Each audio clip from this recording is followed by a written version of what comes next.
জমিনের মরণ হবে। আম্মা পাড়ার ভেতরে অনেকে সূরা আমরা জিলজালকে পড়েছি। জিলজাল কথার অর্থ হলো ভূমিকম্প। জিলজাল কথার অর্থ হলো ঝুঁকিয়ে দেওয়া, জোরে ঝোঁকনে দেওয়া। আল্লাহ বলছেন ইদা জুলজিলাতিল আরদু জিলজালাহা, যখন জমিনটাকে ঝুঁকিয়ে দেবেন, আল্লাহ যখন ভূমিকম্প তৈরি করবে, থরথর থরথর করে সবাই হিলতে থাকবে। শুনে রাখেন বাবা, একটা বোতলে পানি আছে, হালকা পানি যদি থাকে, আমি যদি জোরে ঝুঁকিয়ে দেই, বোতলের পানিটা গাজা গাজা হয়ে যাবে, এর সহিষ্ণুতা থাকবে না, এ কিন্তু বৃদ্ধি পেয়ে যাবে, কেমন গাজো হয়ে যাবে। আমাদের সকলকে আল্লাহ তাবারাক ওয়া তাআলা যেদিন জিলজাল দেবেন, ওয়াকালাল ইনসানু মালাহা, মানুষ বলবে আল্লাহ এ কি হলো রে, জমিন কেন তার ভিতরে সম্পদগুলোকে আজকে উগলে উগলে জমিনে নিক্ষেপ করছে। সোনা জমিন মরবে, এবার কে মরবে? জমিনের তো মরণ হবে কিয়ামতের সন্নিকটে। চিন্তা করেছেন আপনি? আপনি যার উপরে হাঁটছেন সেই জমিন চলে যাবে পৃথিবী থেকে, জমি সেই জমিনও মরবে। এবার আসমান বিসমিল্লাহির রহমানির রহিম না, ওই থসকা থসকা হয়ে পড়ে পড়ে পড়ে পড়ে যাবে। আকাশকে আল্লাহ ঠিক তেমনটাই করে দেবে। এজা সামাউন ফাতারাত, আকাশকে বিদীর্ণ করে দেবে। আপনি আর আমি কয় পয়সার মানুষ যা আপনি চিন্তা করেন না একবারও মরণের কথা? একবারও চিন্তা করছেন না? আবার রাস্তা থেকে ঘোরাঘুরি করছেন, এখনো মেলাতে ভিড় লাগিয়ে আছেন যে ধুনে তো তুলার নেয় আকাশে ছিটকে উড়ে যাবে, মাথার চাঁদের উপরে বেড়াবেড়ি করবে। জানোরে মানুষ, এই দৃশ্যগুলো যখন ঘটবে, পাহাড়কেও মরণ দেওয়া হবে। পাহাড় মরবে, আকাশ মরবে, সূর্য মরবে, চন্দ্র মরবে, সব মরবে। তাহলে এই যে জিনিসগুলো,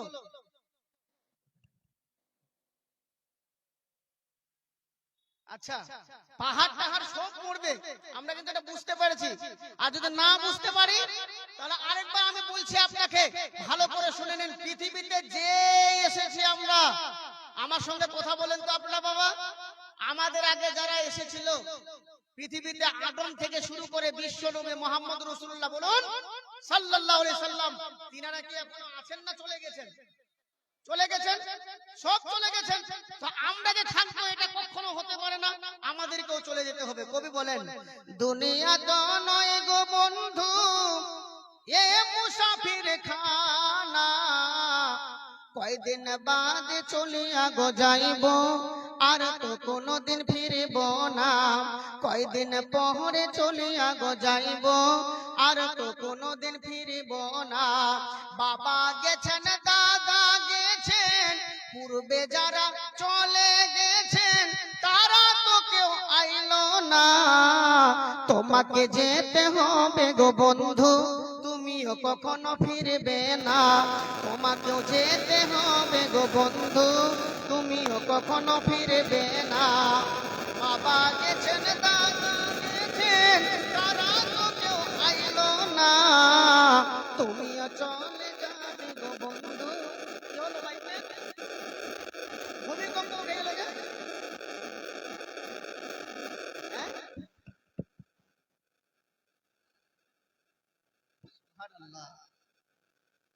যে, আচ্ছা এরকমই থাক। আচ্ছা আপনারা বুঝতে পারছেন না কথাগুলো? জি, এজন্য বলছি সবাই একটু ভালো করে শুনেন। কি হলো ওটা ঠিক করো তাড়াতাড়ি। পূর্বে যারা চলে গেছেন, তারা তো কেউ আইলো না। তোমাকেও যেতে হবে গো বন্ধু, তুমিও কখনো ফিরবে না। আমাকেও যেতে হবে গো বন্ধু, আমিও কোনোদিন ফিরব না। বাবা গেছেন, দাদা গেছেন, নানা গেছেন, নানি গেছেন, তারা তো কেউ ফিরল না। তোমাকেও যেতে হবে গো বন্ধু, তুমিও কখনো ফিরবে না। আমাকেও যেতে হবে গো বন্ধু, আমিও কোনোদিন ফিরব না। নারে তাকবীর! এখন শ্রোতা মণ্ডলী, এই কথাটা বলছিলাম, সবাই মরবে। আহা, আসুন এবার মা এবং বোন সবাই শোনেন, এবার আমি মৃত্যুর সাকারাতের ভিতরে যাচ্ছি। আচ্ছা, মরণটা কি আনন্দের জিনিস? বয়ান করা অসুবিধা গো?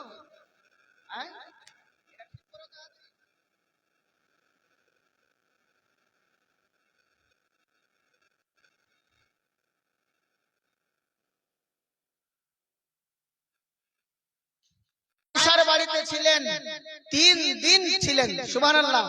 কয়দিন ছিলেন? 3 দিন। বিছানাতে রোগাক্রান্ত হয়ে গেলেন নবী। মা আয়েশা রাদিয়াল্লাহু তাআলা আনহা, বিষয়টাকে ভালো করে শুনবেন। মা আয়েশা রাদিয়াল্লাহু তাআলা, সবাই রাখবে, আল্লাহ নবী একটা আরজি রাখলেন, আয়েশা তুমি আমাকে একটা জাম খোরাগুলো এনে দাও তো, পিয়ালাগুলো এনে দাও তো, তাতে এক পিয়ালা পানি এনে দাও। পানি আনলেন। মরণটা কেমন দেখুন, মৃত্যু সাকারাতটা সকলেরই হবে। মা আয়েশা বসেছিলেন, জিজ্ঞাসা তো একবার করেই ফেললেন। সুবহানাল্লাহ বলেন। জিজ্ঞাসা করে ফেললেন, আতুইকু ইয়া রাসূলুল্লাহ সাল্লাল্লাহু আলাইহি ওয়াসাল্লাম, নবী গো নবী, আপনার কি এখন বার্তা তোমাকে দেই, আমি কেমন যন্ত্রণা পাচ্ছি রে আয়েশা। তোমাদের মতো 2 জন মানুষকে মারতে মালাকুল মউতের যতটা কষ্ট হবে রে আয়েশা, আমি একা নবী দেখে তার চেয়ে বেশি কষ্ট দেওয়া হচ্ছে রে। ফিরে আসো রাসূলের আহ্বানে, তোমরা ফিরে আসো। আনিবু ইলা রাব্বিকুম, তোমরা তোমাদের প্রতিপালকের দিকে ফিরে আসো। আর হাত পা দাপাদাপি করে বেশি চলিও না। আজকে আমাদের কত বড় শরীরের ক্ষমতা, যে সাথীদের সঙ্গে তারা কই, আমি যাদের সঙ্গে দুপুর করেছিলাম তারা কই, আমি যাদের সঙ্গে সন্ধ্যা করেছি তারা কই।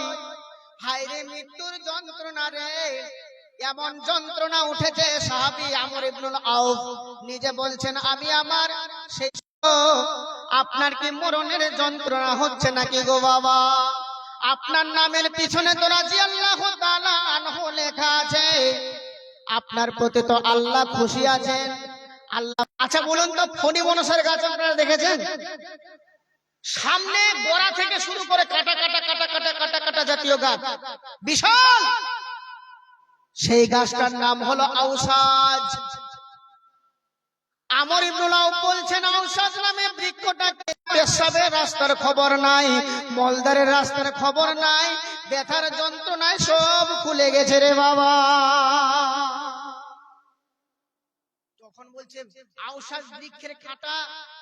আচ্ছা, আরেকটি কথা বলি, সাহাবা রাদিয়াল্লাহু আজমাইনদের ভিতরে একজনকে টেনে নেই, তার নাম হলো হযরত উমর রাদিয়াল্লাহু তাআলা আনহু। বলুন সুবহানাল্লাহ। হযরত উমর ফারুক রাদিয়াল্লাহু তাআলা আনহুকে তার ছেলে আব্দুল্লাহ এবার জিজ্ঞেস করছেন, বাবা আপনি এত কষ্ট পাচ্ছেন নাকি বাবা? তখন ওমর বলছেন, জিরাসি আলাল আরজে, কিন্তু যেতে হবে চলে। আজকে আছো তুমি ভবের মেলায়, কাল তো যেতে হবে কবরেতে হায়। আজকে আছো তুমি অন্ধকার কবরে, কবরটাও ভালো নয়। জি, আল্লাহ নবী বলে দিয়েছেন। মন করে চলছি বাংলাদেশে, এবার বসে আছি জালসা করে একটা জায়গায়, তো চায়ের দোকানে চা খাচ্ছি। চা খেতে খেতে খেতে খেতে একটা বুড়া মানুষ গল্প করতে করতে বলছে, ইসলাম নাই, শান্তি নাই। কি বলছে কথাটা? ইসলাম নাই, শান্তি নাই। ইসলাম নাই, তাকে খুঁজে এক্ষুনি গুলি মারা হবে, ওকে ধরো, মামলা হয়ে গেছে, ধরলেই গুলি মারো। আচ্ছা, আপনি লুকাবেন কি লুকাবেন না? জি, সামান্য জেলের ভয়ে, সামান্য বাংলাদেশ থেকে বর্ডারে আসলো 2-1 জন পরশুদিন দেখতে পেলাম, তারা বিনা টিকিটে চলে এসেছে, দিল্লিতে থাকবে, বিনা পাসপোর্টে এসেছি মৌলানা, এদিকে কিছুদিন থাকবো, কৃতকর্ম করব, গরিব মানুষ হিসাবে এসেছি। এবার বলুন তো, সামান্য পাসপোর্ট নিলেন, হঠাৎ দুপুর 12টার সময় আসার পরে পরে সুলাইমান নবীর সঙ্গে গল্প করছেন। ইতিমধ্যে নবী সুলাইমানের প্রধানমন্ত্রী লোকটিকে দেখা মাত্র করে থরথর থরথর থরথর থরথর করে কাঁপছেন। এত কাঁপনি উঠেছে, মনে হচ্ছে মাঘ মাসে জার তাকে ধরেছে, আর মনে হচ্ছে ভিতরে চলে গেছে শুয়ে। ইয়া পালাবার চেষ্টা করছিস? আমার মন্ত্রীর মনে সাজ জেগে গেছে, ও বলে প্যালেস্টাইন থাকবে, 2.5-3 ঘন্টা রাস্তা দূরে চলে যাবে। লোকটিকে হাওয়া দিল, লোকটি বড় আনন্দিতে যেতে যেতে যেতে যেতে হাওয়া তাকে এমন একটা জঙ্গল, তখন জঙ্গল থেকে আগাছাগুলো সাফ করতে করতে বের হচ্ছে।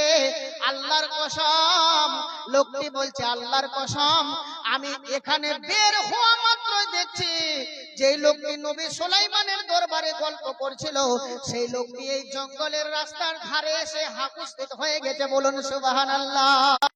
তোমার মরণের খাতায় নাম উঠে গেছে, তোমাকে 12টার সময় আজকে মৃত্যুবরণ করতে হবে। তা আমি চিন্তা করছিলাম কেমন করে হবে, আমি মানুষের হালাতে গেছি, তুমি আমাকে দেখে ভয় করেছো, নবী সুলাইমানকে বলে দিয়েছো আমাকে হাওয়া থেকে উড়িয়ে নিয়ে যেতে বলেন। নবী সুলাইমান আদেশ করেছে, হাওয়া তোমাকে এখানে এনে উপস্থিত করে দিয়েছে, লোকটিকে সেখানেই মেরে দেওয়া হলো। বলুন সুবহানাল্লাহ। আমাদের দাম নেই বন্ধু আমার, আমার একনিষ্ঠ শ্রোতা মণ্ডলী, একটা কথা আপনাদের সামনে বলছি, যেই কথাটি হলো, যে কথাটি বলছিলাম, মৃত্যুর হাত থেকে পলায়ন করতে চাইলেও কোনো লাভ হবে না, কোশ্চেনকালেও লাভ হয়নি আর হবে না। একনিষ্ঠ শ্রোতা মণ্ডলী, ঠান্ডার দিন, শীতের দিন, আপনারা এদিক ওদিক ভাড়া দেবে, যে সমস্ত বালিকারা এখানে লেখাপড়া করে, যে সমস্ত মেয়েরা এখানে লেখাপড়া করছে, আহা তাদের পিতারা কত ভাগ্যবান, তারা যে কত ভাগ্যবান, আমরা কি করে বুঝাই আপনাদেরকে। আমাদের একনিষ্ঠ শ্রোতা মণ্ডলী, আসুন, আমাদের কথা বলতে বলতে বলতে বলতে সে জায়গায় চলে যাচ্ছি আমি। আর মরণের যন্ত্রণা কেমন, বানি ইসরায়েলের 14-15 জন লোক ফজরের নামাজের পরে মসজিদ থেকে বের হয়ে তারা গল্প করছে একে অপরে। এই ভাই কি, আহা, তাদের মধ্যে এবার বলতে লাগলেন, আল্লাহকে ফরিয়াদ দিচ্ছেন, মাওলা ফরিয়াদ কবুল করলেন। এবার দেখেন ঘটনা কি ঘটছে। এখানে আল্লাহ জীবিত করে তোমাদের সামনে কয়েক মিনিট কথা বলার সুযোগ করে দিয়েছেন। বলো তোমরা কি বলেছ? তখন বলছে, হে মাইয়া, আমরা জানতে চাই আপনার কমেনি। কুল্লু নাফসিন যায়কাতুল মউত, প্রত্যেক নফসকে, প্রত্যেক জীবকে মৃত্যুর আস্বাদন। নিজেও চলে গেছে, মানে আর কারো হয়তো স্বামী চলে গেছে, কেউ হয়তো স্ত্রী চলে গেছে, এর ভিতরে আমাদের নিজেদের ভিতরে একজন বিছানা খালি করে চলে গেছে। আমার একনিষ্ঠ শ্রোতা মণ্ডলী, আল্লাহর নবী বলছে, ইজা একটি গাজাল পরিবেশন আমি করেছিলাম, সেখান থেকে আপনারা হয়তো শ্রবণ করেছেন, অনেকে বুঝতে পেরেছেন। যদি মুর্দা ব্যক্তির হক হলো জিন্দার উপরে, এরা দেখে থাকে, তাকিয়ে থাকে, আহারে আমার সমটাও কম হলেও শ্রোতা অনেক ভালো রয়েছেন, আপনারা ধ্যান দিয়ে শুনছেন যে কথাগুলো বলছিলাম। আল্লাহর নবী এখনো মরেননি, মনে করেন সেখান থেকে ক্লোজ করে রেখেছি আমি, সেই কথাটা অবশ্যই বলবো। 1000, 100, 500, 200 যদি আপনারা দান খয়রাত করেন, অবশ্যই মাদ্রাসা অনেক দিন টিকবে। আর আপনারা যদি খয়রাত না করেন, আপনারা যদি দান না করেন, কি করে এরকম আল্লাহ রাসূলের বাগান, ফুল বাগান গুলো চলবে বলুন, কি করে জিন্দা থাকবে বলুন। একনিষ্ঠ শ্রোতা মণ্ডলী, এজন্য জোরে আবেদন করছি আপনাদের, বাবা মার জন্য দান করেন। কেউ আছেন বাবা, সোনার চাঁদ ভাইরা, কলিজার টুকরারা আমার, কেউ আছেন 1000, 2000, 5000, 10000 দেনেওয়ালা ব্যক্তি? একটু আসন মুলাকাত করবো আপনাদের সামনে। জি, আল্লাহু আকবার। 100, 200 থেকে শুরু করে আপনি আমার হাতে দেন, আমি দোয়া করে এখান থেকে চলে যাব ইনশাআল্লাহ। জি, মায়ের শরীর স্বাস্থ্য খুব খারাপ, সাথে 500 দিলাম, জানি অন্য যে উদ্দেশ্যে করে গেল দান। উদ্দেশ্য পূরণ করো তুমি রহমান, আর মিটাইয়া দাও প্রভু মনের আরমান। আমিন। আল্লাহুম্মা সাল্লি আলাইহি, আল্লাহুম্মা বারিক আলাইহি। আসেন, এই মাদ্রাসার বাচ্চারাই তো কথা বলবে, কোরআন এবং সহিহ সুন্নাহ মানুষকে শিখাবে। এটি নবীর ফুল বাগান। হয়নি, হবে না, হতে পারে না আমার নবীর সাথে। আর শেষ নবীকে ডেকে নিলেন, শেষ নবীকে ডেকে নিলেন দেখতে রব্বানা। হয়নি, হবে না, হতে পারে না আমার নবীর সাথে কারো তুলনা। ইউসুফকে দেখে যারা আঙ্গুল কেটেছে, তারা কি আমার নবীর রূপ দেখেছে? আর দেখতো যদি কেটে দিত কলিজাখানা। হয়নি, হবে না, হতে পারে না আমার নবীর সাথে কারো তুলনা। হয়নি, হবে না, হতে পারে না আমার নবীর সাথে কারো তুলনা। নারে তাকবীর। এখন একটু শ্রোতা, 50 কেজি ধান আলহামদুলিল্লাহ কে দিল? আলহামদুলিল্লাহ। একজন আরো 500 টাকা দান করলেন, আরেকজন 50 কেজি মাকাই না ভুট্টা নাকি ধান, 50 কেজি ধান দান করেছে। আল্লাহ রাব্বুল আলামিন গো, প্রতিপালক আল্লাহ, আমি এই শালমারি গ্রামে দীর্ঘদিন ধরে আসছি, আমার কথাগুলো কেউ ফেলে না। রাব্বুল আলামিন গো আল্লাহ, সাজায়া গোছায়ে দে মোরে সজনে তোরা, সাজায়ে গোছায়ে দে মোরে। আমার মামুন, আপনাদেরকে একটি কথা বলছি, আপনারা তো মহিলা, আল্লাহ আল্লাহ তারে করো ভালো, যে নিয়তে যে উদ্দেশ্যে করে গেছে দান, উদ্দেশ্য পূরণ করো তুমি রহমান, আর মেটাইয়া দাও প্রভু মনের আরমান। আমিন আমিন। জিমা, কেন বলুন তো? এই মাদ্রাসা থাকলে যতদিন থাকবে, হ্যাঁ একটা কথা, ধনের প্রাচুর্যতা মানুষকে বিলাসিতা করে রেখেছে, মানুষকে আজকে গাফেল করে রেখে দিয়েছে। এজন্য আসেন বাবা, যে যা পারবেন আল্লাহর দরবারে দান করুন। 5 লাখ টাকা কাউকে পেলাম না বাবা। মাদ্রাসার ধর্তা কর্তারা যিনারা রয়েছেন, কেউ 5000 টাকা বাবা তাড়াতাড়ি করেন জি। আল্লাহু আকবার। এই গ্রামে কেউ ধান লেখান, 1 কুইন্টাল 50 কেজি 20 কিলো এরকম করে ধান লেখান না, কেউ দান খয়রাত করেন, তাড়াতাড়ি করে আসেন। ঠান্ডার দিন, শীতের দিন তো জি। আলহামদুলিল্লাহ। আর তাদেরকে তোমার বানিয়ে নাও, আল্লাহুম্মা আমিন। বিচারের ময়দানে কতগুলো শ্রেণীর মানুষের ঘাড়ে অর্থ সম্পদকে চাপিয়ে দেওয়া হবে, চিৎকার করবে, চিৎকার করবে তারা কোশ্চেন কালো। আল্লাহ গো, তবে আমি চাচ্ছি আল্লাহ গো 1000, 5000, 2000, 10000 করে চাচ্ছি। কোন বান্দা এখনো পর্যন্ত হাজির হয়নি।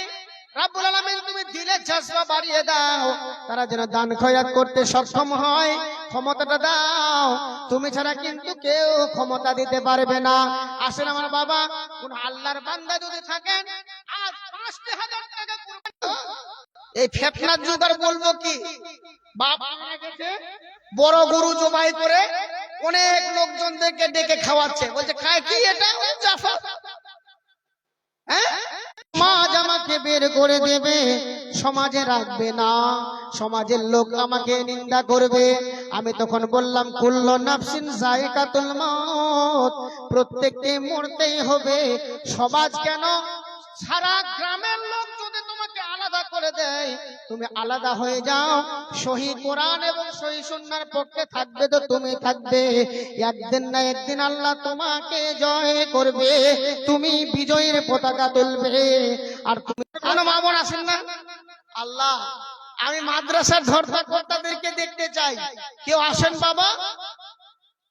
একজনও কি 5000 দিতে পারবেন না? না আপনারা খালি তওবা করে নিয়েছেন যে আমার হাতে দিবেন না? হ্যাঁ, দাদা ইমদাদুল হক রহমানী সাহেবের হাতে দিবেন নাকি? আসেন, কেউ কথা তো বলেন। আল্লাহু আকবার। কোন বান্দা কিয়ন আহিলা তুমি কুলয় আহিলা, টুলুক ভুলুক মারি তুমি কুতে যে লোকাইলা। কিয়ন আহিলা তুমি কুলয় আহিলা, আহিলা, কিয়ন আহিলা তুমি কুলয় আহিলা, টুলুক ভুলুক মারি তুমি কুতে যে লোকাইলা, রে কুতে যে লোকাইলা। রে বেলাল, বেলাল রে তুমি আজান দিয়ে দাও, বাইতুল পান্ডে কিছু নাই রে বাবা, মানুষদেরকে এলান করতে। হে মহিলার দল, তোমরা বেশি বেশি করে দান করো রে। কারণ কেন বলো তো, তোমাদেরকে মেরাজের রাত্রিতে আমি নবী বেশি বেশি জাহান্নামে যেতে দেখেছি। এজন্য মহিলার দল বেশি বেশি করে তোমরা আল্লাহর রাস্তায় দান করো। একজন মহিলা দাঁড়িয়ে ঝটকা মেরেছে, কানের লথি পর্যন্ত ছিঁড়ে গেছে, কানের রক্ত লেগে গেছে দুলে, আর সেই দুল রেখেছে নবীজির রুমালে, সাদা রুমালে রক্ত লেগে গেছে। নবীজির কাছে মালগুলো জমা করা হলো। নবীজি বলছেন, কে রে, কে তোমরা রক্ত লাগিয়েছো বলো? রক্ত যে নাপাক উম্মে দাহাদা, উম্মে দাহাদা এবার দান করেছে গো নবী। কানের দুলটা টানছিল, ফুলে না, জোরে ঝটকা মেরেছে, দুলে রক্ত লেগে গেছে। সেই দুল আপনার রুমালে লেগেছে, রুমালটাতেও রক্তটাকে ধন্য করে দিয়েছে রে মা। তোমার রক্ত আমার রুমালটাকে বড় ধন্য করে দিয়েছে রে মা। তুমি হলে সতী সাধবী নারী রে মা, তোমার রক্ত আমার রুমালকে ধন্য করে দিয়েছে রে মা। করার মতো কোন বান্দি যদি থাকেন, আল্লাহর রাস্তায় দিয়ে পাঠাতে পারেন, এই জামিয়া বুশরার পক্ষ থেকে দোয়া করে দেওয়া হবে। জি, রাজা একদিন গোপাল ভাইকে বলছে, চলে আসলো, আরে 20,000 টাকা নিতে হবে গো, চট্টগ্রামে কথা নয় তো। ইতিমধ্যে রাজা মশাই এবার বলছেন, এসেছো সবাই? জি হ্যাঁ। রাজা মশাই আপনি প্রশ্ন করতে পারেন। এবার প্রশ্ন শুরু হয়ে গেল, ওই তোমরা কেউ বলতে পারবে গো? বলছে, হুজুর আমি বলতে পারবো। বলছে, বলো কি হবে উত্তরটা? বলছে, হুজুর আপনি এত ভালো মানুষ, আপনি এত ভালো মানুষ, আপনি দান করে করে করে করে আপনার হাতের তলার চুলগুলো সব উঠে গেছে। বলছি, সাহেব তাহলে চোর, আপনি দান করেছেন, আমি দান নিয়েছি, পাবলিকেরা আফসোস করতে করতে এদের চুল উঠে গেছে হাতের তলাতে, আর চুল নেই। বলছে, ও তাহলে তুই পাবি। এই যে পেয়ে গেল। এজন্য বলছি জান্নাত সহজ কথা, জান্নাত। আমি হঠাৎ থামে গেলাম এই জন্যই যে আমাদেরকে সকলকে চলে যেতে হবে। এজন্য একটু জামিয়া বুশরার জন্য কিছু চাইতো আমার কেউ মা এবং বোন, কেউ যদি কিছু দেন। আর বাবা জীবনেরা, আপনারা মা বোনদের পক্ষ থেকে, আমি কিন্তু মুসাফিরে হালাতে তো আছি। আমি তো বারবার বলেছি আপনাকে যে আমি মাজলুম বান্দা, আমি দোয়া করব, ইনশাআল্লাহ দোয়া আল্লাহ কবুল করবেন, এটা এত বড় বিশ্বাস করে দোয়া করব। কিন্তু কোন বান্দা বান্দিরা আসছে তারে জনমের লাগিয়া, বাড়ি গাড়ির লাগিয়া কত করলা মারামারি, মামলা মুকদ্দমা কইরা খাওয়া ইলা করি, এই বাড়ি গাড়ির লাইগা কত করলা মারামারি, মামলা দেশ সাজায়া তারে জনমের লাগিয়া, ছেলে মেয়ে নববধূর প্রেমেতে মজিয়া, নামাজে রোজা সব ছাড়িলাম।